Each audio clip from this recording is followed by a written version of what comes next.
Hello, నేను miss రావు. అధికారంలో ఉన్నటువంటి వాళ్ళు సరైనటువంటి సమయంలో సరైనటువంటి నిర్ణయం తీసుకుంటేనే దాని రాజనీతిజ్ఞత అంటారు. మరి ఇప్పుడు చంద్రబాబు నాయుడు గారు రెవెన్యూ శాఖలో జరిగినటువంటి అవినీతి మీద ఎలాంటి నిర్ణయం తీసుకోబోతూ ఉన్నారు? ఆల్రెడీ స్పెషల్ చీఫ్ సెక్రటరీగా ఉన్నటువంటి సిసోడియా గారి ఆధ్వర్యంలో మొత్తం ఆంధ్రప్రదేశ్లో గత ప్రభుత్వం సమయంలో ఎంత భూముల్ని ఆక్యుపై చేశారు, ఎంత భూముల్ని అక్రమంగా రిజిస్ట్రేషన్ చేశారు, దీని మీద ఒక ఎంక్వైరీ చేశారు. ఎంక్వైరీ చేసి ఆ కమిటీ ఇచ్చినటువంటి సిఫారసులు ఏమున్నాయంటే, ప్రజాప్రతినిధుల మీద వాళ్ళు కేసులు పెట్టాలి, వాళ్ళకి సహకరించినటువంటి అధికారుల మీద క్రిమినల్ కేసులు పెట్టాలి అని చెప్పి సిఫారసు చేశారు. ఆ సిఫారసులను పరిగణలోకి తీసుకుంటే కనుక చంద్రబాబు నాయుడు గారు ఒక సంచలనమైనటువంటి నిర్ణయం తీసుకున్నటువంటి రాజనీతిజ్ఞునిగా చరిత్రలో మిగిలిపోతారు. గతంలో ఎన్టీఆర్ గారు బడ్జెట్ లీక్ అయిందని చెప్పి 30 మంది మంత్రులను ఒకేసారి తొలగించారు. అది ఒక చరిత్ర. ఇప్పుడు చంద్రబాబు నాయుడు గారు గత ప్రభుత్వంలో జరిగినటువంటి భూముల అక్రమాల మీద ఆధారాలతో సహా కమిటీ నివేదిక సమర్పించింది. చంద్రబాబు నాయుడు గారు తీసుకున్న నిర్ణయం మీద ఈ క్రిమినల్ చర్యలు అధికారుల మీద పెట్టాలా, ప్రజాప్రతినిధుల మీద కేసులు పెట్టాలా అనేది ఆధారపడి ఉంది. మరి కమిటీ సిఫారసుల మేరకు చంద్రబాబు నాయుడు గారు కనుక గ్రీన్ సిగ్నల్ ఇస్తే 6 మాజీ మంత్రులు, అనేక మంది ప్రజాప్రతినిధులు, వైఎస్ఆర్ కాంగ్రెస్ పార్టీ నేతలు, అధికారులు, ప్రత్యేకించి రెవెన్యూ సంబంధించి కొంతమంది ఉన్నతాధికారులు, ఐఏఎస్లు, వీళ్ళు క్రిమినల్ కేసులను ఎదుర్కోవాల్సి వస్తుంది.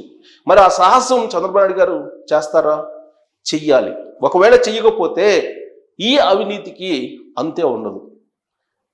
అలాగే భూములకు సంబంధించిన అక్రమాలకి అడ్డు ఉండనే ఉండదు. ఇప్పుడు చంద్రబాబు నాయుడు గారు రాజనీతితో తీసుకోవాల్సినటువంటి నిర్ణయం ఆయన మీద ఉంది. ఆయన ఎలాంటి నిర్ణయం తీసుకుంటారనే దాని మీద కొన్ని వందల మంది అధికారులు, ప్రజాప్రతినిధుల యొక్క భవిష్యత్ ఆధారపడి ఉంది. అలాగే ఆంధ్రప్రదేశ్ భవిష్యత్తు కూడా ఆధారపడి ఉంది. ఆంధ్రప్రదేశ్ అవినీతి రహిత ఆంధ్రప్రదేశ్గా అవినీతి రహిత పాలన అందించాలి, రాబోయేటువంటి రోజుల్లో ఆంధ్రప్రదేశ్ అందుకుంటుంది అనేదానికి ఆయన తీసుకున్నటువంటి నిర్ణయం ఇప్పుడు ఆధారపడి ఉంది. ఎందుకు ఇంత సీరియస్గా నేను చెప్తున్నానంటే, చంద్రబాబు నాయుడు గారు ఎప్పుడు కూడా కొంత అధికారుల పట్ల మెతక వైఖరితో వ్యవహరిస్తారు అనేటువంటి అభిప్రాయం ఆయన మీద ఉంది. ఆయన అధికారుల పట్ల ఎంతమంది మెతక వైఖరితో వ్యవహరిస్తారో అంత వ్యతిరేకంగా ఆయనకు పనిచేస్తూ ఉంటారు చాలామంది అధికారులు, అందరు కాకపోయినా.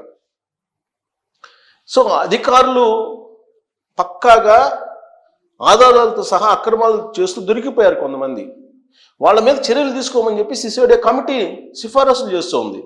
సిఫారసులు చేసినప్పటికీ వాళ్ళ మీద ఏసీబీ కేసులు, విజిలెన్స్ విచారణ, లేదంటే క్రిమినల్ కేసులు పెట్టకపోతే చంద్రబాబు నాయుడు గారికి ఒక మచ్చగా మిగిలిపోయేటువంటి అవకాశం ఉంది పరిపాలనలో.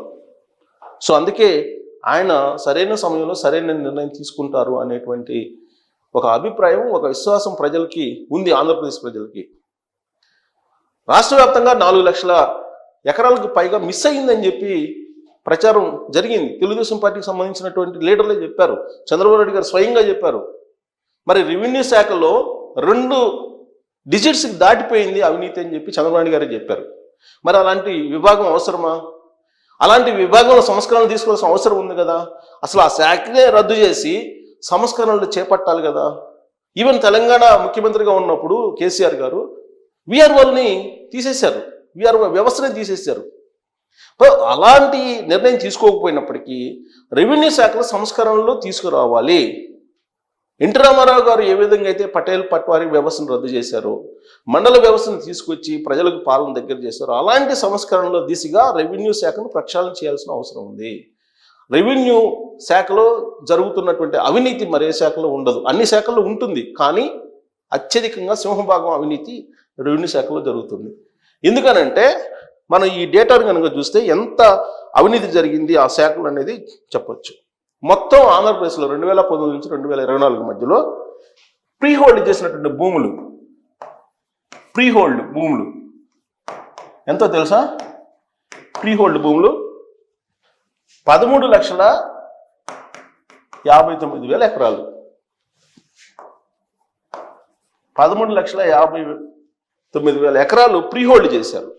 ఈ ప్రీ హోల్డ్ చేసిన దాంట్లో ప్రీ హోల్డ్ నుంచి ఉపశమనం కల్పించారు. ప్రీ హోల్డ్ నుంచి ఉపశమనం కలిగించినటువంటి తీసేసినాయి.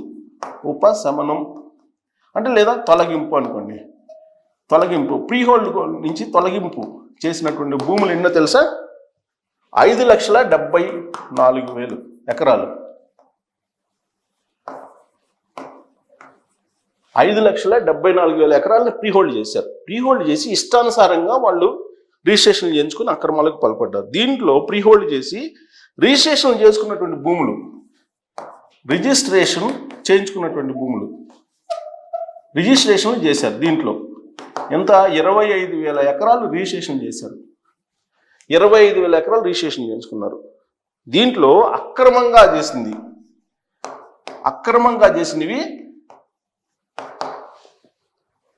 8,483 ఎకరాలు అక్రమంగా రిజిస్ట్రేషన్ చేయించుకున్నాయి. సో ఇక దీంట్లో ఈ పాపంలో మంత్రులు 6,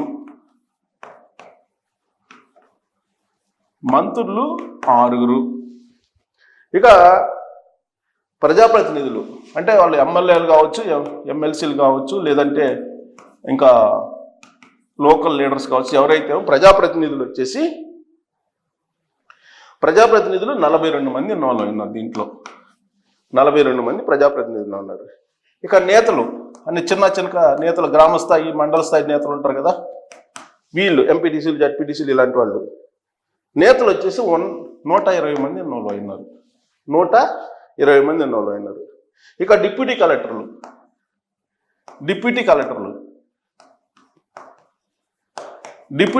వచ్చేసి వీళ్ళు ఎంతమంది?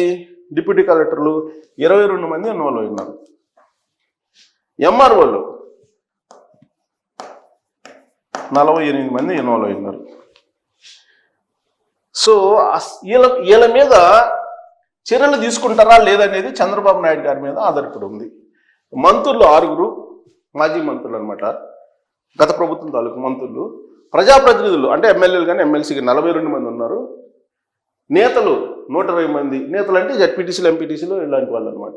డిప్యూటీ కలెక్టర్లు 22 మంది, ఎంఆర్ఓలు 48 మంది. వీళ్ళు కాకుండా ఈ మొత్తం సహకరించినటువంటి వాళ్ళు కొంతమంది కలెక్టర్లు ఉన్నారు, అలాగే కొంతమంది ఆర్డీఓలు కూడా ఉన్నారు. మరి ఇన్ని లక్షల ఎకరాలు ప్రీ హోల్డ్ చేశారు. 13,59,000 ఎకరాలు ప్రీ హోల్డ్ చేశారంటే ఎంత సాహసం అనుకోరు, ఎంత దోపిడీకి తెరలేపారు. ఇదేదో గాలి లెక్కలు కాదు, ఇది కమిటీ ఇచ్చింది. సీనియర్ ఐఏఎస్ కమిటీ ఇచ్చినటువంటి రిపోర్టు. దీని ప్రకారం వాళ్ళు ఎంక్వైరీ చేసి ఫైనల్ చేసి సిఫారసులు చేశారు. ప్రస్తుతం జిఏడి దగ్గర ఉంది ఆ రిపోర్టు. జిఏడి దగ్గర ఉన్నటువంటి రిపోర్ట్ మీద చంద్రబాబు నాయుడు గారు నిర్ణయం తీసుకోవాలి, ఎంక్వైరీ చేయాలా వద్దని. ఇది యాక్చువల్గా ఇలా చేయటం అనేది 1977 అసైన్డ్ భూముల చట్టం ఉంది. దీని ప్రకారం చట్ట విరుద్ధం ఆ విధంగా చేయటం అనేది 1977 ప్రకారం. మరి చట్ట విరుద్ధంగా చేశారు కదా, వీళ్ళ మీద ఎలాంటి చర్యలు తీసుకోవచ్చు అనుకోవచ్చు. ఆ చర్యలు తీసుకోవడానికి కూడా చట్టాన్ని ఉంది. ఏముంది? ఈ చట్టం 1905 ప్రకారం ఏది? ఈ ఆక్రమిత చట్టం, భూముల ఆక్రమిత చట్టం 1905 ప్రకారం ఏం చేయాలంటే వీళ్ళ మీద క్రిమినల్ కేసులు పెట్టచ్చు. వీళ్ళ మీద క్రిమినల్ కేసులు. ఇది కూడా ఆ కమిటీయే చెప్పింది ఎలాంటి పనిష్మెంట్ కింద వీళ్ళని చేయొచ్చు అని కూడా. అలాగే ఏసీబీ, విజిలెన్స్ వీటికి అప్పచెప్తే వాళ్ళు ఎంక్వైరీ చేస్తారని చెప్పింది కమిటీ. అంటే ఇప్పుడు దీని మీద నిర్ణయం తీసుకున్నటువంటి బాధ్యత చంద్రబాబు గారి మీద ఉంది. ఒకవేళ చంద్రబాబు నాయుడు గారు కనుక దీని మీద నిర్ణయం తీసుకోకుండా నాంచివేత ధోరణితో వ్యవహరిస్తే ఖచ్చితంగా రాబోయేటువంటి రోజుల్లో ప్రజలు ప్రశ్నించడానికి అవకాశం ఉంటుంది. బహుశా ఆ అవకాశం ఇవ్వకుండా చంద్రబాబు నాయుడు గారు ఆ కమిటీ ఇచ్చినటువంటి రిపోర్ట్ని బేస్ చేసుకుని వీళ్ళ మీద క్రిమినల్ కేసులతో పాటు ఏసీబీ అలాగే విజిలెన్స్ అండ్ ఎన్ఫోర్స్మెంట్కి కనుక అప్పచెప్తే వాళ్ళ మీద కేసులు పెట్టి వాళ్ళ ఆస్తులు ఎంత ఉన్నాయి ఏంటి అనేది ఎంక్వైరీ చేస్తారు. ఇది చేయకపోతే రాష్ట్రంలో రాబోయేటువంటి రోజుల్లో రెవెన్యూలో అవినీతి తగ్గదు. అసలు రెవెన్యూ శాఖ ఇప్పుడు వీళ్ళందరి మీద చర్యలు తీసుకుంటే రెవెన్యూ శాఖ ఆల్మోస్ట్ క్లోజ్ అయిపోతుంది. సో కాబట్టి అసలు రెవెన్యూ శాఖనే రద్దు చేసేసి దాన్ని మరొక రూపంలో తీసుకురావడం బెటర్ ఏమో, సంస్కరణలు చేసి. అలాంటి పరిస్థితి ఉంది. ఇంతమంది ఇన్వాల్వ్ అయ్యి ఉన్నారంటే మళ్ళీ కలెక్టర్లు ఉన్నారు కొంతమంది, ఓన్లీ ఎంఆర్ఓలు డిప్యూటీ కలెక్టర్ వరకే ఇచ్చారు. ఎంఆర్ఓలు డిప్యూటీ కలెక్టర్ అంటే దాదాపు 60-70 మంది ఉన్నారు వీళ్ళే. ఇంకా పొలిటీషియన్స్ వాళ్ళు, సరే వాళ్ళు ఎలాగో దొరకరు, అందుకే వాళ్ళ మీద ఇప్పుడు క్రిమినల్ కేసులు పెట్టుకోవచ్చు. వాళ్ళ మీద ఎంప్లాయీస్ మీద కూడా కేసులు పెట్టచ్చు. వీళ్ళ మీద ఏసీబీ అలాగే విజిలెన్స్ అండ్ ఎన్ఫోర్స్మెంట్ వేయచ్చు ప్రజాప్రతినిధుల మీద. సో ఈ డేర్షిప్ కనుక చంద్రబాబు నాయుడు గారు తీసుకోకపోతే ఆంధ్రప్రదేశ్ ప్రజలకు ఏదైతే చెప్పారో 2024 ఎన్నికలకు ముందు అదంతా కూడా కేవలం రాజకీయపరమైన ఆరోపణలు అని చెప్పి భావించడానికి అవకాశం ఉంది. కాబట్టి ఇలాంటి పరిస్థితుల్లో చంద్రబాబు నాయుడు గారు ఎలాంటి నిర్ణయం తీసుకునే అవకాశం ఉంది అనే దాని మీద మీరు కామెంట్ చేయొచ్చు. Thank you.